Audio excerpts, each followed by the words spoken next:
Generally speaking, music theory is talked about and taught the same way across the English-speaking world.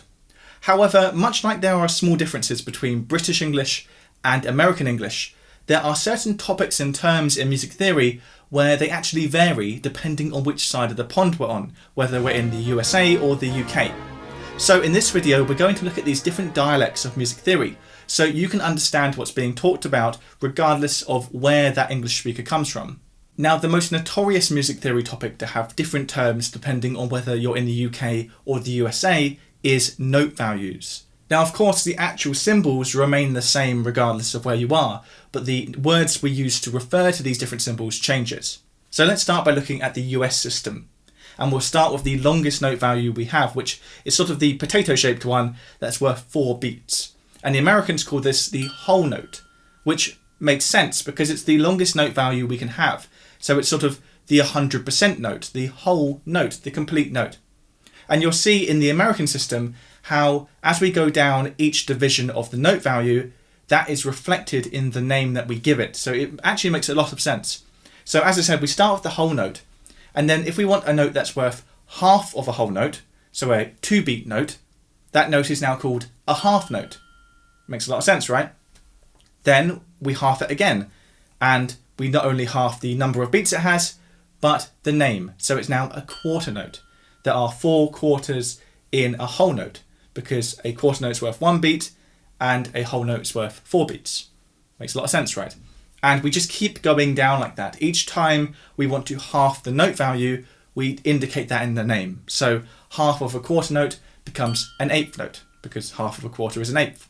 Then it's a 16th note, 32nd note, 64th note, so on. It just makes a lot of logical sense.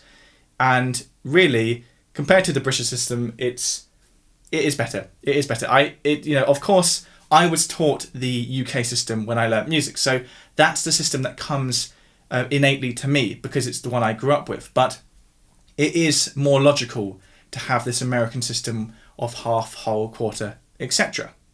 So that said, let's look at the British system because many of you might not actually be familiar with how it changes. So in the UK, we, of course, as I said, still have these same symbols, but we give them different names. So the American whole note is called a semibreve. The half note is called a minim. The quarter note is called a crotchet. The 1/8 note is called a quaver. And the 16th note is called a semiquaver. And if we want to go down into the even smaller notes, which admittedly are quite rare, you're not going to see them as often, we just keep adding little prefixes to the name. So it was semiquaver, then it becomes demi-semiquaver, hemi-demi-semiquaver, and if you are crazy enough to need a note value that's smaller than that, it's either referred to as a semi-hemi-demi-semiquaver, or sometimes even oddly a quasi-hemi-demi-semiquaver. Not something you're going to bump into very often, so don't worry about that. But as you can see at a glance, the American system versus the British system are vastly different. There's nothing in common between them. The UK system isn't using some sort of logical system where it reflects what's actually happening in the notes. They are effectively just arbitrary names given to each note value which have come from history. And I guess the only logical moment is where we start having semiquaver, demi-semiquaver, where we're showing that we're halving the thing that came before. But you might say, well, yes, semiquaver, that makes sense. But what about semibreve? How can the semibreve be half of something when it's the largest note value we can have? And that's actually a hangover from the historical origins of the system, because we did once have a breve, a note that was worth 8 beats. And of course, if you cut a breve, an 8-beat note, in half, you wind up with a semibreve, a 4-beat note. So that weirdly in the past made sense, but now doesn't, because we are now using that as our maximum note value. And that's actually the story behind quite a lot of the British note names. The minim, for example, well, the word minim comes from minimum. It was the smallest note value you could have. And that's crazy, right? The minim is worth 2 beats. It's one of the longest note values. So why is it being referred to as the minimum, the shortest note value? Well, historically it was.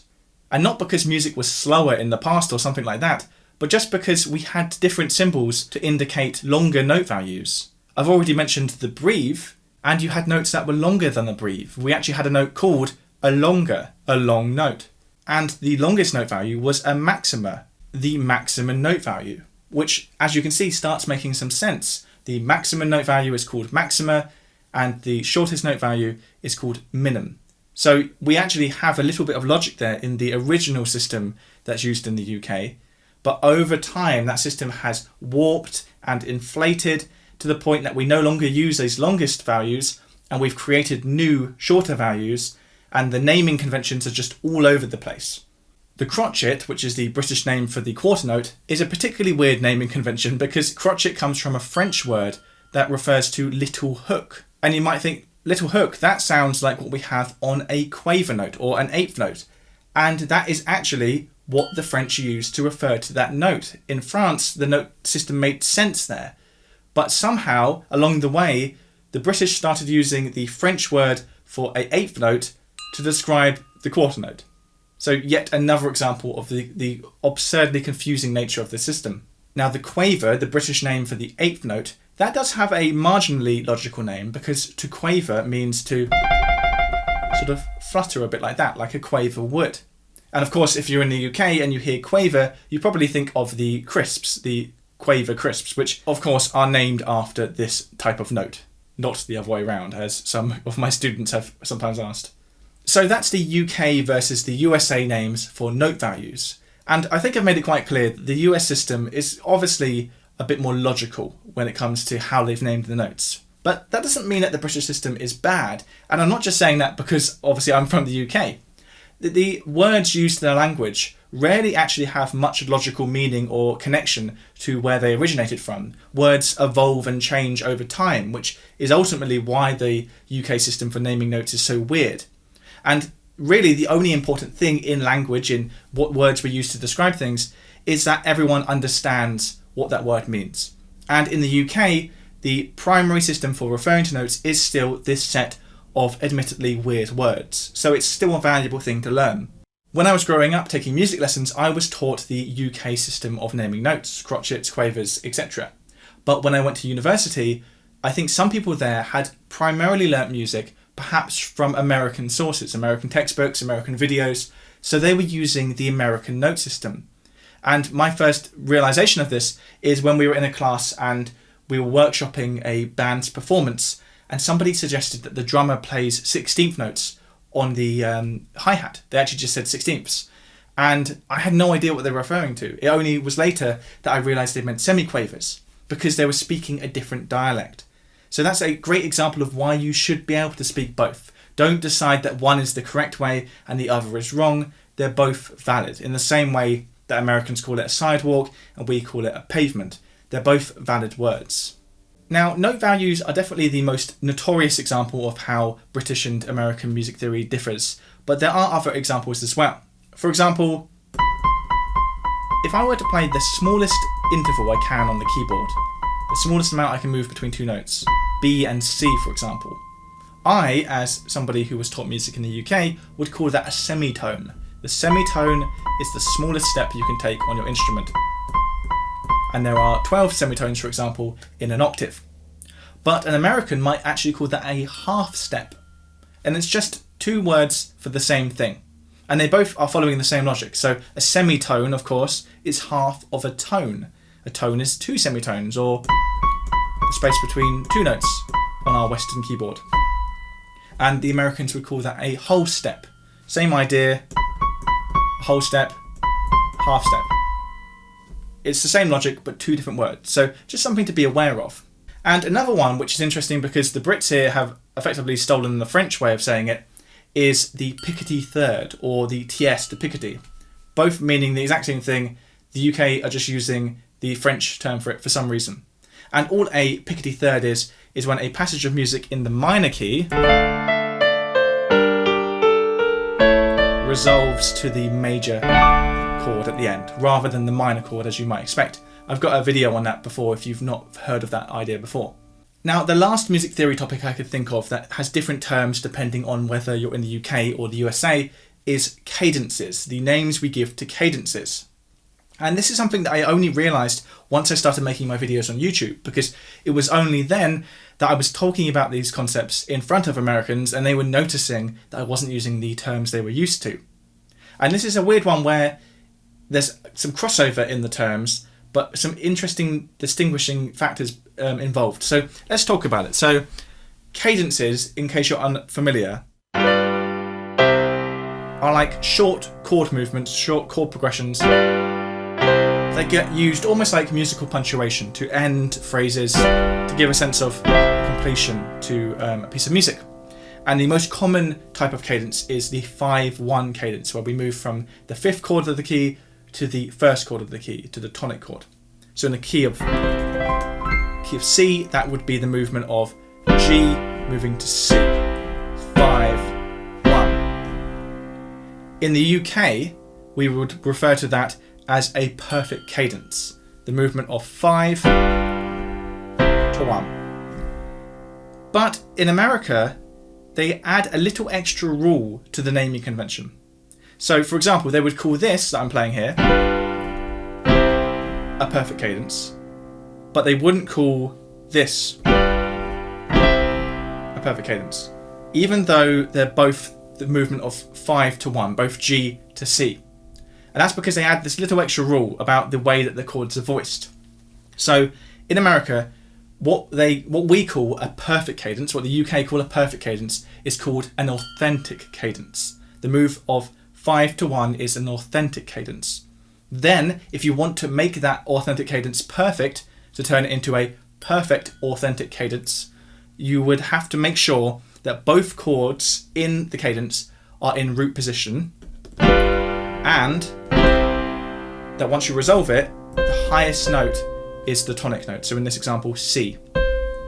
And that is the most complete sounding, the most perfect sounding cadence, authentic cadence you can have. So that's why they're sort of calling it that. It's the ultimate form of the 5-1 cadence, and therefore they're calling it the perfect authentic cadence. But you could have an imperfect authentic cadence, where it's still 5 moving to 1, but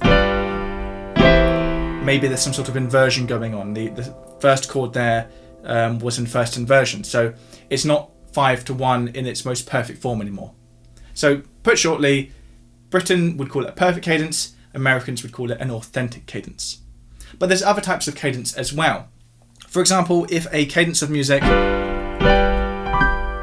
doesn't resolve, if it stays on the 5 chord and then doesn't move to the 1 chord, in Britain we would call that an imperfect cadence because it hasn't completed.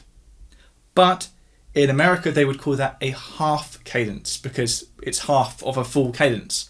And I actually quite like that name because I've always found it confusing that someone would refer to something not resolving as a cadence, because most of the time cadences resolve. They're like a full stop in music. So a half cadence makes sense, half of a complete thing. So yeah, there's another confusing thing for you. Imperfect cadence in the UK, half cadence in America. And the last common type of cadence is if we were moving from the 5th chord of the key to the 6th chord of the key. And for example, in the key of C, that would be G moving to A minor. And in the UK, we would call that an interrupted cadence because, you're meant to go back home to C, but that movement has been interrupted by a move to A minor instead, which is like a different type of tonic chord. It's still home, but not quite. So our journey back to our true home has been interrupted, an interrupted cadence, 5 to 6. But in the US, they call that a deceptive cadence, which also kind of makes sense because you hear this, you think we're going to go back home, but in a deceptive cadence,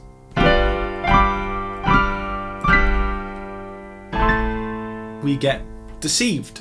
Our ears think it's going one way, it goes a different way. Deception, deceptive cadence. Both names make sense, but it's just one of those things where you need to understand, depending on who you're talking to, which term to use. And it's something I've had to bear in mind whilst making my videos. When I first started making my videos, I would use exclusively British terms. But now I have to sometimes use American terms instead, because the majority of my audience are American, not British. Or I might say, for example, if I'm talking about perfect cadence, I'll mention that it's what the Americans call an authentic cadence. So they know, they'll be on the same page, they'll know what I'm talking about.